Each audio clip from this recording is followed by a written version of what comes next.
Hello friends, welcome to money మంత్ర. నేను మీ రామకృష్ణ. మనం రోజు లైఫ్కి సంబంధించి, ఫైనాన్స్కి సంబంధించి, డైరెక్ట్ సెల్లింగ్ సంబంధించి చాలా టాపిక్స్ మాట్లాడుకుంటాం కదా. ఈరోజు మనీకి సంబంధించిన ఒక బుక్ సమ్మరీ తోటి మేము ముందుకు వచ్చాను. మనం మాట్లాడుకోబోతున్న బుక్ పేరు వచ్చేసి quit like a millionaire. Author వచ్చేసి Kristy Shen and Bryce. Friends, ఫైనాన్స్కి సంబంధించి ఎలాంటి ఇన్ఫర్మేషన్ తెలుసుకోవాలనుకున్నా, డైరెక్ట్ సెల్లింగ్ బిజినెస్ గురించి ఎలాంటి ఇన్ఫర్మేషన్ తెలుసుకోవాలనుకున్నా, డిస్క్రిప్షన్లో మా వాట్సాప్ గ్రూప్ లింక్ ఇస్తున్నాను. అందులో లాగిన్ అయిపోయి మీకు కావాల్సిన ఇన్ఫర్మేషన్ మాకు వాట్సాప్ చేయొచ్చు.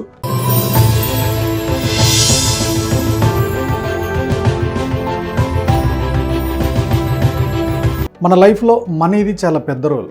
100లో 90% ప్రాబ్లమ్స్ మనీతోటే సొల్యూషన్ అవుతుంది. వీలైతే 99.99% ప్రాబ్లమ్స్ అన్నీ కూడా మనీతోటే సాల్వ్ అవుతాయి. ఓకే, సో ఈ రోజుల్లో సొసైటీలో డబ్బు ఉన్నవాడికే వాల్యూ. మన దగ్గర డబ్బు లేదంటే ఎవడైనా ఎంత గొడవ పెట్టుకోవడానికైనా వెనక ముందాడు. ఎందుకంటే వీడు మనల్ని ఏం చేస్తాడులే అని ఒక ధైర్యంతో డబ్బు లేనివాడితో ఏ గొడవైనా పెట్టుకుంటారు. ఓకే, సో ఇప్పుడు మనం ఈ మనీని ఎలా మేనేజ్ చేసుకోవాలి, ఏ హ్యాబిట్స్ కంట్రోల్ చేసుకుంటే మనీతోటి ముందుకెళ్తాం, మనీ లైఫ్లో సక్సెస్ అవుతాం అనే పాయింట్స్ అన్నీ మీకు ఎక్స్ప్లెయిన్ చేయబోతున్నాను అనమాట. సో ఈ బుక్ ఆథర్ 21 ఇయర్స్కే ఫైనాన్షియల్ ఫ్రీడమ్ అయ్యారు. దాన్ని ఎలా సాధించారు, ఎలా అంత సక్సెస్ అయ్యారు, ఓకే, ఆ పాయింట్స్ అన్నీ ఈ బుక్లో క్లియర్గా ఎక్స్ప్లెయిన్ చేశారనమాట. సో పాయింట్ నెంబర్ 1 వచ్చేసి, you are born to settle on quality choices on the of chance that you pursue the math instead of your interests. ఇందులో ఆథర్ ఏం చెప్తున్నారంటే, మీరు ఇంట్రెస్ట్ని, సొసైటీలో మీ చుట్టూ జరుగుతున్న వాటి మీద ఇంట్రెస్ట్ని పెంచుకోవడం కన్నా కూడా మీ హార్ట్ని ఫాలో అవ్వండి అంటారు. ఆల్రెడీ స్టాన్ఫోర్డ్ యూనివర్సిటీలో స్టీవ్ జాబ్స్ కూడా ఇదే చెప్పారు. అప్పట్లో పెద్ద ఫేమస్ అయిపోయిన వర్డ్ ఏంటంటే, మీరు చుట్టూ కనపడుతున్న దాని మీద ఇంట్రెస్ట్ కాదు, మీ మనసుకి ఏది చెప్తుందో, ఏది నచ్చుతుందో అది చేయండి అంటారు. మనకు నచ్చేది చేస్తున్నప్పుడు బోర్ కొట్టాం, చాలా హ్యాపీగా ఫీల్ అవుతూ దాన్ని ఎంజాయ్ చేస్తూ చేయగలుగుతాం, అంతే కదా. కేవలం డబ్బు కోసమే ఒక ఫీల్డ్లోకి వచ్చినప్పుడు ఆ ర్యాట్ రేస్లో పడతాం. ఆ ర్యాట్ రేస్లో పడ్డప్పుడు దాని చుట్టే తిరుగుతూ ఉంటాము. ఫైనాన్షియల్ ఫ్రీడమ్ అయితే రాదు, కానీ పొద్దాక అందులోనే ఉండిపోతాము. సో ఆటోమేటిక్గా రిటైర్మెంట్ ప్లాన్ అనేది 60 ఇయర్స్కో అవుతుంది. మీరు 30 ఇయర్స్కే రిటైర్ అవ్వాలంటే మీ హార్ట్ ఏం చెప్తుందో అది వినండి అని చెప్తున్నారు ఆథర్.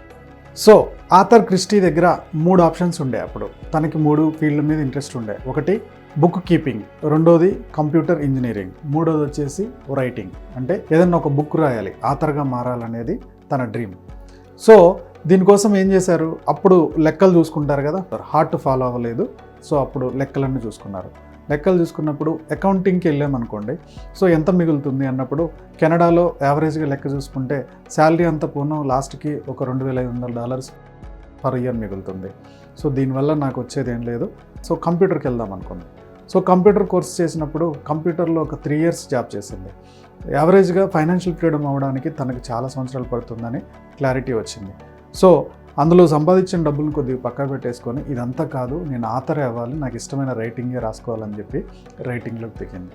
రైటింగ్లోకి దిగిన తర్వాత వితిన్ 4 to 5 ఇయర్స్లో ఆ బుక్స్ చాలా ఫేమస్ అయిపోయినాయి. ఆటోమేటిక్గా తన ఫైనాన్షియల్ ఫ్రీడమ్ అప్పుడు సాధించగలిగింది. సో అప్పుడే అనుకుందనమాట, నా హార్ట్ మాట అప్పుడే వింటే ఈ 4-5 సంవత్సరాలు కూడా నేను వేస్ట్ చేసుకునేదాన్ని కాదు కదా, సో ఇంకా ఎక్కువగా ముందే ఫైనాన్షియల్ ఫ్రీడమ్ సంపాదించేదాన్ని కదా అంటది ఆథర్. అందుకని హార్ట్ ఫాలో అవ్వండి. సో మీ హార్ట్ ఏం చెప్తుందో వినండి.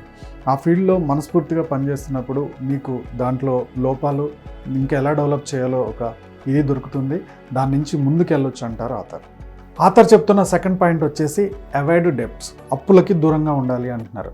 ఓకే, ఆథర్ యాక్చువల్గా చైనాలో పుట్టారు, చాలా ఫైనాన్షియల్గా చాలా స్ట్రగుల్స్ అయ్యారనమాట. సో అందుకని చెప్పేసి ఆమెకి చిన్నప్పటి నుంచి అప్పులు అంటే భయం. ఓకే, సో ఉన్న దాంట్లోనే మనకి ఎంత సాధ్యమైందో దాంట్లోనే మన ఖర్చులు ఉండాలి, ఎంత ఇబ్బంది అయినా సరే అప్పులు దాకా పోకూడదు అంటారు. ఎగ్జాంపుల్గా చాలామందికి జాబ్ స్టార్ట్ చేసిన కొత్తలోనే క్రెడిట్ కార్డ్స్ వస్తాయి, పర్సనల్ లోన్స్ వస్తాయి. ఓకే, ఇలాంటి లోన్స్ వస్తున్నప్పుడు ఈ లోన్స్ని మనం ప్రాపర్గా తీసేయలేదనుకోండి, ప్రాపర్గా వాడుకోలేదనుకోండి, ప్రాపర్గా వాడినప్పుడు ఏమవుతుందంటే ఆ లోన్లు కట్టడం కోసమే జాబ్ చేస్తూ ఉండాలి. ఒక లోన్ తర్వాత ఒకటి, ఒక లోన్ తర్వాత ఒకటి, ఒక లోన్ తర్వాత ఒకటి, ఈ లోన్లు క్లియర్ చేయడానికి జీవితాంతం జాబ్ చేస్తూ ఉండాలి. ఇక మనకి లైఫ్లో మనకి ఇష్టమైన, మన హార్ట్ చెప్పిన ఏ పని చేయాలన్నా టైం దొరకదు, అంత అప్పుల్లో కూరుకుపోతాం మనం. అందుకని అప్పులకి చాలా చాలా దూరంగా ఉండాలి అంటారు. ఉన్న దాంట్లో మనకు వచ్చే దాంట్లో ఓకే, సో ఎంత ఖర్చు పెట్టగలుగుతామో అంతే ఖర్చుకి వెళ్ళాలి తప్పితే లగ్జరీస్కి వెళ్ళిపోయి అనవసరం కొంతమంది షాపింగ్కి వెళ్తారు, షాపింగ్లో వెళ్ళినప్పుడు చూసిన దానిలో కొనాలనిపిస్తుంది. ఓకే, ఈ కొన్నదాన్ని మనం మళ్ళీ లైఫ్ లాంగ్ వాడగలుగుతామా, లేదంటే ఒక్కసారి వాడేసి పక్క పడేసేదా? ఇలా ఒక్కసారి వాడేసి పక్క పడేసేదాన్ని మీ ఇంట్లో ఎన్ని ఉన్నాయో చెక్ చేయండి. అలాంటివన్నీ కూడా మీకు షాపింగ్ మీద కంట్రోల్ లేదని అర్థం. ఇలాంటి షాపింగ్ మీద కంట్రోల్ లేనప్పుడు మీరు కంట్రోల్లోకి రావాల్సిన అవసరం ఎంతైనా ఉంది అంటారు అతను. అందుకని అప్పులకు దూరంగా ఉండండి, ఉన్న దాంట్లో అడ్జస్ట్ అవ్వండి అంటారు. అప్పు చేయకుండా ఎంత సాధ్యమైతే అంత ఎంజాయ్ చేయండి, అంతేగాని అప్పుల్లో జోలికి వెళ్ళొద్దు అంటారు. అసలే మనం అడ్వర్టైజ్మెంట్ జమానాలో ఉన్నాం. ఓకే, ఒక్కటి ఏదన్నా టీవీ చూసామనుకోండి, ఎల్ఈడి టీవీ అని, మొబైల్లో మనం కొనేంత వరకు నోటిఫికేషన్స్ వస్తూనే ఉంటాయి డిఫరెంట్ యాప్స్ నుంచి. అలానే మీరు ఏది చూస్తే అది అడ్వర్టైజ్మెంట్ రూపంలో మిమ్మల్ని టెంప్ట్ చేసేస్తూ ఉంటాయి. కాబట్టి ఖర్చుల్ని చాలా కంట్రోల్లో ఉంచాలి. ఖర్చులు అంటే బయట తీసుకొచ్చే అప్పులు ఒకటే కాదు, మీరు క్రెడిట్ కార్డు తీసుకునేదైనా, పర్సనల్ లోన్ అయినా, బయట నుంచి అప్పులు తెచ్చుకునేదైనా, వడ్డీకి తెచ్చేదైనా అన్నీ అప్పులే. వీలైతే అప్పులను ఎంత తొందరగా క్లోజ్ చేసుకుంటే అంత మంచిది అంటారు ఆథర్. ఎందుకంటే డ్రింక్ హ్యాబిట్ ఉన్న వాళ్ళకి ఆ డ్రింక్ చేస్తే ఒక డోపమైన్ రిలీజ్ అయ్యి చాలా హ్యాపీగా ఫీల్ అవుతారు. సిగరెట్ హ్యాబిట్ ఉన్న వాళ్ళకి ఆ సిగరెట్ తాగినప్పుడు ఒక డోపమైన్ రిలీజ్ అయ్యి అది హ్యాపీగా ఫీల్ అవుతారు. అలానే ఒక ఖర్చులు పెట్టి క్రెడిట్ కార్డు మీద ఏది పడితే అది తీసుకోవడం, ఓకే, పర్సనల్ లోన్ తీసుకోవడం కూడా, ఆ డబ్బులు తీసేసుకొని ఎంజాయ్ చేయడం కూడా మనం బ్రెయిన్ ఒక డోపమైన్ రిలీజ్ చేసి బాగుందని ఎంకరేజ్ చేస్తుంది. ఓకే, అది కూడా ఒక వ్యసనంలో తయారైపోతుంది. ఇలా వ్యసనాల్లోకి వెళ్ళి అప్పుల పాలు కావద్దు అంటున్నారు.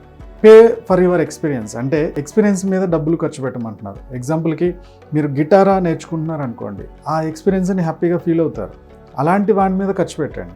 మీరు ఏదైనా స్పోర్ట్స్ నేర్చుకుంటున్నారు, ఓకే, దాని మీద ఖర్చు పెట్టండి. సో మీరు ఎక్కడైతే చూస్తూ ఎంజాయ్ చేసే దాని మీద ఖర్చు ఎక్కువ పెట్టేదానికన్నా మీరు ఇన్వాల్వ్ అయ్యే దాని మీద ఎక్కువ ఖర్చు పెట్టాలి అంటారు అతను. 4th పాయింట్ వచ్చేసి practice index investing instead of individual stock picking. Okay, so investment కూడా ఎలా చేయాలి అంటే మ్యాక్సిమం ఇండెక్స్ ఫండ్స్ మీద ఎక్కువగా ఇన్వెస్ట్ చేయమంటున్నారు ఆథర్. ఎగ్జాంపుల్కి మీరు లాటరీ టికెట్లు తీసుకునే అలవాటు ఉందనుకుందాం. లాటరీ టికెట్ల మీద ఇన్వెస్ట్మెంట్ వస్తుంది, లేకపోతే కొన్ని సంవత్సరాలైనా రాదు. ఏ ప్యాకెట్లోనో డబ్బులు పెడుతున్నారు, లేకపోతే ఎక్కడో గుర్ర పందాల మీద డబ్బులు పెడుతున్నారు అనుకోండి, అది బై ఛాన్స్ వస్తుంది, లేకపోతే లేదు. అలానే ఇంచుమించు నాలెడ్జ్ లేకుండా స్టాక్ మార్కెట్లో డబ్బులు పెట్టడం కూడా అంతే. నాలెడ్జ్ లేకుండా పెట్టకూడదు. పెట్టామనుకోండి, ఒకే కంపెనీలో డబ్బులు పెట్టుకుంటూ పోతున్నాం, కంపెనీ లాస్ అయిందనుకోండి, మన డబ్బులు అన్నీ పోతాయి. అందుకని ఆథర్ చెప్తున్న దాని ప్రకారం ఇండెక్స్ ఫండ్ మీద డబ్బులు పెట్టాలి. ఇండెక్స్ ఫండ్స్ అంటే ఏంటంటే, మీకు మన ఇండియాలో ఎగ్జాంపుల్కి ఇండియా తీసుకుందాం. ఇండియాలో మనకి నిఫ్టీ, సెన్సెక్స్ అనే 2 ఇండెక్స్లు ఉంటాయి. నిఫ్టీ 50 ఇండెక్స్ ఫండ్లో మీరు ఆటోమేటిక్గా డబ్బులు పెడుతున్నారు అనుకోండి, మీరు ఒక 1000 రూపీస్ పెడుతున్నారు అనుకుందాం. ఈ 1000 రూపీస్ ఆటోమేటిక్గా 50 కంపెనీస్కి స్ప్రెడ్ అయిపోతుంది.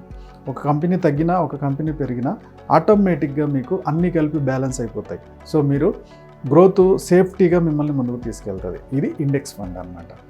మీకు పెద్దగా నాలెడ్జ్ లేదు, సపరేట్గా ఒక స్టాక్ పిక్ చేసుకొని పెట్టుకున్నారు, బై మిస్టేక్ అది పడిపోయింది అనుకోండి, ఆటోమేటిక్గా ప్రాబ్లంలోకి వెళ్ళిపోతాయి డబ్బులన్నీ. అందుకని ఇండెక్స్ ఫండ్స్లో ఇన్వెస్ట్ చేసుకోవడం మంచి హ్యాబిట్ అంటారు ఆథర్. సో లాస్ట్ పాయింట్ ఏం చెప్తున్నారంటే ఆథర్ రిటైర్మెంట్ ప్లాన్ గురించి చెప్తున్నారు. ఎగ్జాంపుల్కి భార్యాభర్తలు ఇద్దరు కలిసి ఒక ₹1,00,000 సంపాదిస్తున్నారు అనుకుందాం. ట్యాక్స్లను పోను వాళ్ళకు ఒక 85,000 మిగులుతుంది అనుకోండి. సో 85,000లో ఎంత ఎక్కువ సాధ్యమైతే అంత ఎక్కువ సేవ్ చేయడానికి ప్లాన్ చేసుకోవాలి అంటున్నారు ఆథర్. ఓకే, ఎగ్జాంపుల్కి బయట రెస్టారెంట్లో తినేదాన్ని తగ్గించుకోవడం, ఓకే, ఒక బ్యాడ్ హ్యాబిట్స్ ఎక్కువగా స్మోకింగ్, డ్రింకింగ్ హ్యాబిట్స్ని తగ్గించుకోవడం. ఓకే, సో వీటి వల్ల చాలా అమౌంట్ మిగులుతుంది. ఈ అమౌంట్ని కనుక మనం కరెక్ట్గా రిటైర్మెంట్కి ప్లాన్ చేసుకుంటూ వెళ్తే 30-40 ఇయర్స్కే రిటైర్ అవ్వచ్చు. భార్యాభర్తలు ఇద్దరు హ్యాపీగా బతకవచ్చు. 60 ఇయర్స్ వరకు స్ట్రగుల్ అయ్యే బదులు 40 ఇయర్స్కి ఒక లంసమ్ అమౌంట్ని మనం సేవ్ చేసుకొని ఈజీగా సేఫ్టీగా బయటపడవచ్చు అని చెప్పి ఆథర్ చెప్తున్నారు అనమాట. సో ఫ్రెండ్స్, ఇప్పుడు చెప్పిన పాయింట్స్ మళ్ళీ ఒకసారి రిపీట్ చేస్తాను.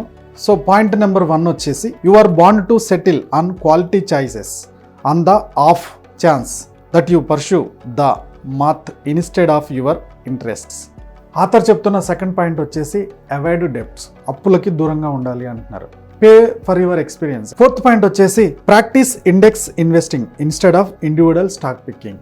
సో లాస్ట్ పాయింట్ ఏం చెప్తున్నారంటే ఆథర్ రిటైర్మెంట్ ప్లాన్ గురించి చెప్తున్నారు.